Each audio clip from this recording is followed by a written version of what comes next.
मत पीछे में केता मत बीच में देखो सरकार का आगे मत दुकान खुली जाए इथे लगे सब चलता के सब सारा मंडी में खुली बड़ा मत दुकान खुल जाओ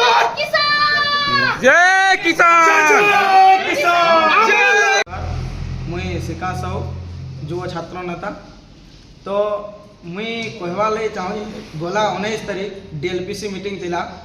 जेन ने कि आमर पुलिस प्रशासन और आमर चाषी मान संगे धस्ताधस्ती होता जिते बेले मत एसपीआई बड़ पार्टी कही गेट आउट बोली से मुई भी टी बड़ पार्टी कही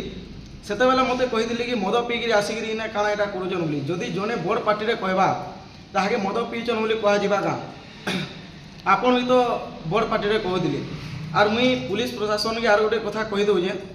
आपन मद उपरे जेहेतु उठेजन कथा सोनपुर जिल्ला रे